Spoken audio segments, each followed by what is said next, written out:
Angibingelele ngiphinde futhi nginamukelela kuNqambothi Media TV 18 wey'ngane zakwethu. Ngicela uma ukuthi uyafika leli khasi, ngicela wenze okufanelekile, cofa u-subscribe, ulike bese uphinde uphawula ngemuva kwanansi inkulumo elandelayo.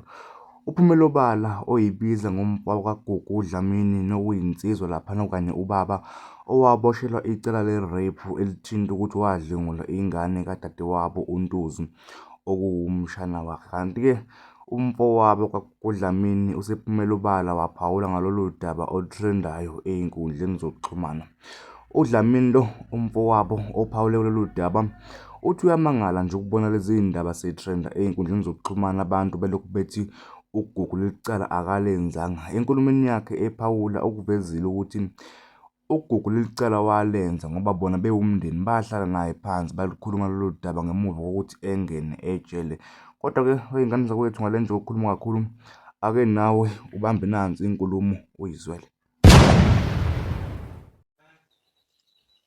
Sanibona, mina ngiwumfowabo uGugu lo owaboshelwa umntwana. So-ke ngiyamangala, kodwa ngoba manje ngithola sekunabantu abaningi kakhulu esebeyikhulumile le ndaba, thina mndeni wakhe singakaze siyikhulume. Thina njenganomndeni le nto besisathulile, sisafuna ukuzwa ukuthi kwenzekani, abantu bakhuluma bathini. Kodwa okubalulekile thina esikwaziyo ukuthi uGugu ngeke simphoqe kule nto yenzile noma akayenzanga yini, kodwa okubalulekile siyamdinga ukuthi abuye. Kodwa okubaluleke kakhulu, uGugu siyazi thina la ekhaya ukuthi le nto le uyenzile, ngoba uGugu la ekhaya yahlalelwa phansi le nto, kwakhulunyiswana naye uGugu, saxoxisana naye uGugu sisodwa la ekhaya. Ngabuya nami ngeza la ekhaya, ngafike ngayikhuluma indaba yaGugu.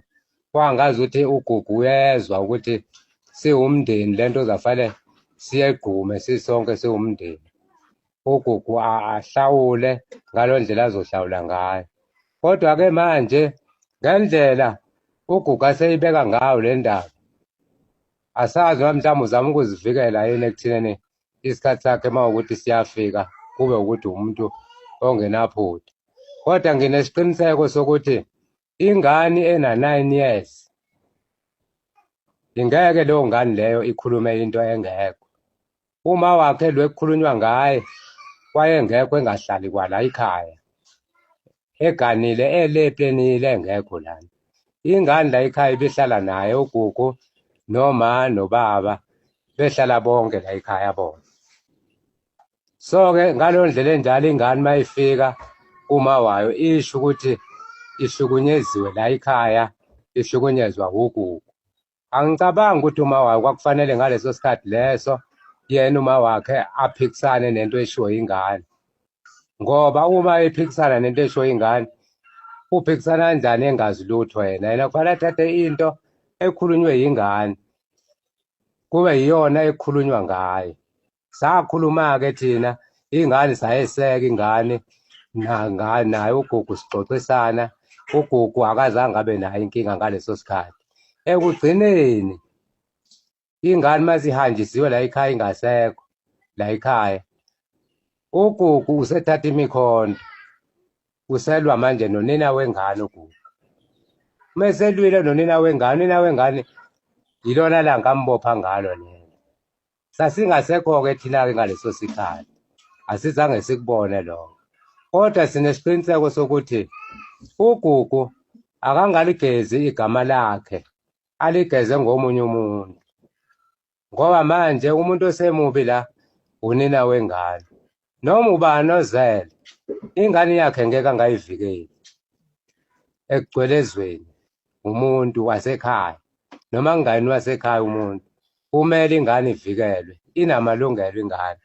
Unina wengane unamalungelo ukuthi ingane yakhe ayivikele. Ngiyamangala mina ngoba abantu abaningi sebekhuluma la, abantu engasibona bala ekhaya, futhi abantu abazele ababengekho la ekhaya ngesikhathi iyenzeka le nto, behlala emizini yabo. Kukhona nabanye abathi bayakholwa lento engiyibona ukuthi shothi kwalokukholwa lokhu kuyinto engekho ukuthi umuntu uyakholwa. Kunabantu abangamakholwa la esebevelile khona la bekhuluma into engekho bethi babize umndeni bakhuluma nomndeni. Omuphi lo mndeni abawubiza ngoba yithini umndeni wala ekhaya esikhona?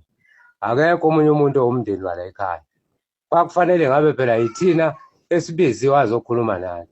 Kodwa manje yikholwa leli lithi liwumakhelwane wala ekhaya kodwa likhuluma into engekho. Alizange-ke lifike la emndenini lizokhuluma lona. Angazi ngempela ukuthi labantu abaningi kangaka abazihlanganisayo nezinto zala ekhaya yingobani? Labantu laba la ekhaya akekho umuntu wake la ekhaya waxabana nomunye lana. Asikaze sixabane la ekhaya thina sodwa. Asikaze solwana sasukela ebuncaneni bethu. Singaka nje asikaze sixabane namuntu. Ugogo simkhonze njengoba sizikhonze thina. Akekho la ekhaya umntwana ozondwayo la ekhaya. Sonke siyinto eyodwa la ekhaya. Sakhuliswa uma nobaba, sazalelwa emshadweni. Kwashadwa la ekhaya. Kuhleliwe namanje sihleli. Asikaze sixabane kwamanje sihleli ndawonye. Kodwa manje ngiyamangala mase kuthiwa kunengxabano ekhona uGugu ukuthi khona umfowabo akaxabana naye. La ekhaya akekho umuntu okaxabane nomuntu la ekhaya. Ugogo besimthatha njengomuntu okholwayo, bekholwa uGugu ehamba yonke le ndawo engcwaba enza zonke izinto. Ugogo siyamhlonipha kakhulu kwathina besazi ukuthi usimele ngoba besingakholwa. Usimele uGugu yena okwazi ukuthi singcwatshwe nathi ngenxa yethu. USathane wamfikela uGugu, wamfikela phakathi nendawo esikhaleni thina asikwazi ukuthi wamfikela kanjani. Kwenzekani kuyena ngesikhathi eqala nje ukuthatha lesinqumo asithatha. Kodwa hhayi ukuthi mhlambe-ke thina ngoba mhlambe singamdingi la ekhaya, thina siyamdinga ukuthi uGugu abuye sizohlala naye, sixoxisane, siphinde siqhubeke siphile njenganomndeni.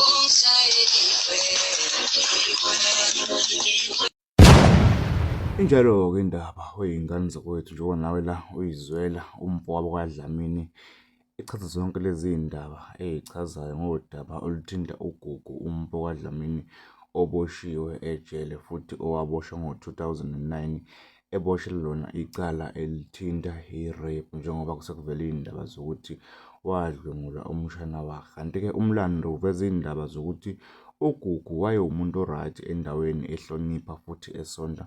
Kanti-ke futhi kuthiwa wayey'sebenzela nje ngendlela enhle. Kodwa-ke iy'ndaba zabantu ngeke sayiphawula kakhulu, yibo abanikazi bazo abayiphawulayo. Mina-ke ake ngithi nje kuwe uma ukuthi uyavelela ikhasi ngicela wenze okufanele icupho subscribe, ulike bese uphinde udlulise ukuphawula lapha ku-comment section.